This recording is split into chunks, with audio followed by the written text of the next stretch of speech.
Oplatí sa do rodinného domu vôbec dávať nejaké špeciálne okná alebo špeciálne tepelné izolácie, prípadne používať nejaké špeciálne iné veci? No, poviem to takto, ako do ktorého. Ono v podstate tou architektúrou tých konštrukcií, nemyslím teraz architektúru ako toho dizajnu, ale myslím architektúru tej konštrukcie, čiže aké máme steny, ako sú napojené na základy, ako sú základy napojené na zem, ako je to celé napojené na strechu, ako sú tam urobené priečky, teda navrhnuté a tak ďalej a tak ďalej. Proste tieto konštrukčné veci predurčujú stavbu do nejakej kategórie. Vy už keď sa do tej kategórie s tou stavbou dostanete, tak nie je to náhoda. To je proste, je to konštrukčná vec. Už v podstate pri tej hrubej stavbe sa dá usúdiť, kde asi tá stavba bude. To už, či si dáte do strechy vatu 30-40 cm alebo celulózu, to už s tým nezmeníte nejako extra nič. Len sa budete trošičku posúvať v rámci tej nejakej kategórie. Ako by sa tie kategórie dali rozdeliť? Tak v prvom rade poviem, že to rozdelenie musíme sledovať na základe merného potrebného tepla na kúrenie. Čiže to je to teplo, ktoré z domu skutočne odíde, bez ohľadu na to, že či my si tam dáme plyn potom alebo tepelné čerpadlo a dosiahneme nejakú trojnásobnú úsporu. Čiže to je to teplo, ktoré z domu, alebo to je to teplo, ktoré by sme zaplatili, keby sme kúrili elektrikou. Čiže ako keby jednak jednej. Keď dáme tepelné čerpadlo, tak nám to klesne trojnásobne a keď máme plyn, tak nám tiež tá cena za kWh klesne zhruba trojnásobne. Možno aj viacnásobne, ale väčšinou je to okolo 3, 4, tak. Čiže ten plyn je na tom nakoniec možno ešte lepšie. Lenže tam zase musíme zarátať účinnosť kotla a teda. Ale bájočko, trojnásobne je plyn a trojnásobne je tepelko. Smerom dolu. Aké kategórie to sú? No čo ja si tak všímam domy, tak všetci ľudia používajú približne už rovnaké hrúbky na fasáde, približne rovnaké hrúbky v streche, niektorí viac, niektorí menej, približne rovnaké zateplenie podlahy, približne rovnako väčšina z vás nezatepluje základy. A to je možno aj jedno z tých kritérií, kedy ten dom sa dostane do inej kategórie a tak ďalej. No a potom ten dizajn tej stavby a tá architektúra v podstate tá tiež určí, že kde sa ten dom bude nakoniec nachádzať. Keď tam niekto, poviem takú blbosť, prepojí terasu so základovou doskou domu, tak sa nemôže čudovať, že jednoducho bude mať enormnú stratu tepla. Napríklad, keď má niekto stropnú dosku betónovú a majú vysunutú, takisto sa nemôže čudovať, že bude mať enormný nárast straty tepla. Jednoducho to sú všetko toto, viete, to je takéto tie vysunuté betónové veci alebo rôzne stĺpy, ktoré sa dotýkajú nejaké alebo konzoly, ktoré sa dotýkajú nosnej konštrukcie alebo venca. To je presne to isté ako rebra na vzduchom chladenom motore. Jednoducho, čím väčšia plocha, tým to lepšie chladí. Takže, aké kategórie by som tu nejako zvolil? Podotýkam, nebudú to kategórie, ktoré sú v norme. Toto sú také nejaké iné kategórie, čo ja som si všimol, že to nejak tak funguje. No, tak asi najhoršie domy, ktoré tu sú teraz na trhu, tak sú v kategórii zhruba okolo 60 kWh. Povedzme, že keď ten dom je niekde medzi 50 až 65 kWh, takže to je stavba, ktorá je buď nejaká stará rekonštrukcia, tam je tých tepelných mostov milión a rôznych prepojení s hlinou a tak ďalej a tak ďalej. Väčšinou aj tie vence a krovy a takéto tie nadpojenia sú zlé, prípadne tie baraky majú rovnú strechu a majú tam vymurované atiky alebo vybetonované, to sú čisté tepelné mosty. Tak takéto domy sa hýbu niekde okolo tých 50, možno až 65 kWh. Tieto domy logicky podliehajú aj kondenzácii na niektorých miestach, aj plesneniu, majú vysokú spotrebu. Keď si zoberieme 60 kWh krát 200 m2 je koľko? 12 000 kWh. Nie? 60 krát 200? Asi, že? To je normálne, ale. To sú tie rekonštrukcie tých dvojpodlažných domov. Lenže v dnešnej dobe niektorí ľudia si takéto domy aj stavajú. Normálne sami sebe. To sú tí, ktorí si povedia, že však na stavbe musíme ušetriť čo najviac a potom to tepelkom dobuchame. Áno, tepelkom to síce znižíte, to je v pohode, lebo aj 12 000, keby to bola 200 metrová stavba, 12 000 deleno 3 je 4 000 a to je v pohode, to je 500 eur za rok v elektrike, čiže na to tepelko úplne v pohode. 500 eur na rok deleno 12, okolo 40 eur mesačne, krása. Ale to, že cez ten dom naozaj uniká 12 000 kWh, to je fakt. A ten fakt sa nám prejavuje práve v tej kondenzácii, v plesnení, degradácii tej konštrukcie. Nebodaj, ak to človek tam ešte nemá ventiláciu, má povedzme nejakú vátu medzi krokvami, tak tam ho čaká samozrejme o 30 rokov rekonštrukcia komplet celého krovu, čiže zhodiť a na novo. Nehovoriac o niektorých iných veciach, ktoré sú ešte tam. To nejdem sa im venovať, hovorím to v iných videách. Do tejto kategórie ešte spadá jeden typ domov. To sú všetky domy, 90% domov postavených na kšeft. To je klasika. No. Potom je kategória domov, povedzme, od tých 45 do tých 55. A plus, minus, samozrejme, drobné, tie hranice nie sú úplne presné. Ale tak zhruba od 40 do 55. Tam patria už skôr bližšie ku tým 40. Tam patria také tie... Ježišmarja, pomýlil som sa. Od 45 do 65 je tá prvá kategória. Od 45 nižšie, ja som išiel smerom hore, od 45 do 30, pardon. Od 45 do 30 smerom dolu, to sú domy, ktoré už sú také rozumnejšie. To si buď stavajú ľudia sami a tak, že snažia sa nešetriť na tej konštrukcii, samozrejme, kde tu aj čo si prečítajú, čiže všimnú si tam pri tých článkoch, že existuje niečo ako tepelné mosty, že nemajú tú terasu prepojiť a tak ďalej. No proste tieto domy už sú také lepšie o čosi, stále sú tam tepelné mosty, stále drvivá väčšina ľudí si dá tú vátu medzi krokvy a zhnie im to, ale už je to také rozumnejšie, už je to také zdravšie bývanie. Tá stavba je samozrejme o čosi drahšia, to je logické, lebo keď to niekto odrbe pri tých prvých domoch, tak samozrejme sa to prejaví na tej cene aj na tej kvalite. Títo ľudia, oni si to urobia čosi kvalitnejšie, ale v podstate rekonštrukcia čaká takisto. Ale už keď máme 30 krát 200 m2, už by to bolo 6000. Ak je to dom, ja neviem, 120 m2, tak adekvátne 3600. A tak to už sú zaujímavé čísla, to už sa môže kúriť aj elektrikou, na to nám nie je treba ani teplné čerpadlo, ani plyn. Samozrejme, ak plyn je zapojený, prečo by sme ho nepoužili. Takéto domy firmy väčšinou nestávajú, ale stretol som sa s niektorými vecami na internete, ktoré mi vyskakujú, že niekedy sa stane, že aj teda tie firmy niečo takéto, ale to je minimum. Oni za to potom pýtajú okolo 1600 eur na metr štvorcový za takéto domy a viac. Bežný človek si to vie postaviť, povedzme, svojpomocne okolo 1000-1100. Keď si to nerobí svojpomocne, tak do 1300, 1400. Hej. Ale tak pohybuje sa to rôzne. No, a potom máme domy, ktoré sú už ako premyslené. To už väčšinou navrhujú projektanti. Ako som hovoril v jednom videu, najlepší projektanti sú väčšinou architekti. Neviem prečo. Ich to ako si zaujíma. A tieto domy, to už je taká vyššia liga, tie sa pohybujú povedzme niekde medzi tými 20 až 10 kWh na metr štvorcový za rok. To sú domy, určite ich môžeme nazvať podľa istých metodík pasívne, ale v skutočnosti ešte nie sú pasívne.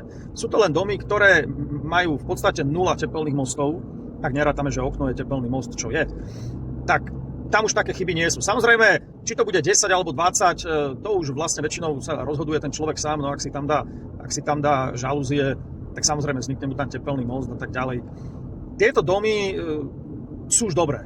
Hej, to by som povedal, že to už tam sa chyba skoro nedá nájsť. Častokrát už majú plávajúce dosky, častokrát aj či sú drevené alebo aké, no tu už tepelné mosty sa hľadajú ťažko a to už, a nie len, že tam tepelné mosty už nie sú, skôr také tie nuancy, že to už sú také tie chybičky, že tuto to tak nemuselo byť a tak ďalej a tak ďalej.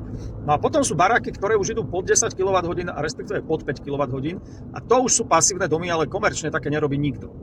Ešte raz zopakujem, jedná sa o merné potrebné teplo, nie o to, čo vám ukáže elektromer, o aplikácii tepelného čerpadla a fotovoltiky. Nie, toto je tak, že mám to napojené na elektriku, normálne na elektrické kúrenie. Dom má 200 m2 a má spotrebu 1000 kWh. Normálne, elektrickým ohrievačom z Teska. Čiže o takýchto domoch hovorím. To je, paradoxne, tieto domy využívajú veľmi veľa pasívnych prvkov. Rôzne zimné záhrady presklené, rôzne akumulačné steny a tak ďalej a tak ďalej. Toto už navrhujú, bude to nejaký okopírovaný projekt, vec nejakého svetoznámeho projektanta, povedzme také známe pasívne domy sú napríklad od Reynoldsa, tzv. Earthshipy, alebo sa tam už využívajú také zaujímavé veci. Veľakrát, keď niekto to dobre trafí, tieto domy sú také lacné ako tie prvé šmejdy, ale ak to niekto netrafí, tak tieto domy bývajú extrémne predražené, lebo tie pasívne prvky, ktoré sa tam nahádžu, ten človek zrazu sa otrhne z reťaze a začne tam dávať rôzne trombehosteny, rôzne zemné výmeniky a tak ďalej. Bum, hneď uletí 30, 40, 50, 60 tisíc. Ani nevie ako. Ak si tam dá nejaké teplné batérie komerčné od nejakých firiem, ktoré to ponúkajú ako externú vec, tak to tam hneď ide 50, 60 tisíc. Do plusu k cene domu. Nejakého priemerného. Samozrejme, teplné batérie, ktoré ponúkam ja, sú súčasťou domu, čiže ich cena je 0. No, a teraz, čo je vlastne pointa tejto správy? Nie popísať tie kategórie, ale vysvetliť, že keď sa dom do tejto kategórie, hoci ktoré z nich dostane, vy už to nevylepšíte. Čiže, keď už mi posielate nejaké rezy, ja hneď vidím, v ktorej kategórii ten dom je, ale to je jedno, v ktorej z nich je, vy už to v podstate nevylepšíte tým, že niekde dáte pírko. Tie prvé dve kategórie, tá úplne prvá, tá by sa teoreticky dala vylepšiť, ale samozrejme pri projekte, no ale to už by bol iný dom, ale keď už ten dom je postavený, jeden, druhý alebo ten tretí, tak ten tretí je vyšpičkovaný, tam už nemáte čo urobiť. Hej, to už nedáva absolútne žiadnu logiku. To už je náhoda, že či budete niekde blízko tých 10 alebo bližšie tých 20, naozaj to zohráva už aj lokalita. Tá druhá kategória, to už vy ste tam dali relatívne celkom dobré veci, no čo tam chcete ešte dať viac? No, aj keby ste tam dali okna so sklami 0,4, nič sa nezmení. Nič. Hej. To sú zanedbateľné veci. Aj keby ste tam dali nejaký zemný register na nasávanie pre rekuperáciu, nič sa nezmení. Zmeníte teplotu toho vzduchu o 2 stupne, ale 2 stupne to je nič. Aj keby ste mali prietok, ja neviem, 100 kubíkov za hodinu, tak 100 krát 1,25 dostanete váhu toho vzduchu, čiže 125 kg krát rozdiel teplot 2 stupne, 125 krát 2 je 250 krát 1000 je 250 000, deleno 3 600 000 dostanete kWh ušetrené, čiže nič. Hej? Nič. A tak ďalej, no ja neviem, no môžete tam ešte použiť pírko niekde, môžete tam ešte, niektorí si povedia, ja si tam dám nejakú striekanú penu, lebo tá je uzavretá štruktúra, toto, no nič vám to nepomôže. Ak raz tú penu nastriekate medzi krokvy, aj tak vám ten krok zhnie. Takže tam jednoducho hovorím, je to dané architektúrou tých skladieb a tých konštrukcií. Nevyhnete sa tomu. Jednoducho nedá sa, nepomôže vám nič. Ako náhle je to už navrhnuté, už vám nepomôže nič. Čiže moja odpoveď na tie otázky, že ako by sme to vedeli vylepšiť, no tak, že nakúpite už fakt iba tie najlacnejšie, ultra najlacnejšie veci, nasekáte ich tam, aby ste to zbytočne nepreplatili a v tej danej kategórii sa z toho musíte snažiť vyťažiť maximum z hľadiska ceny, už nie z hľadiska parametrov. Už nepreskočíte do druhej kategórie nikdy.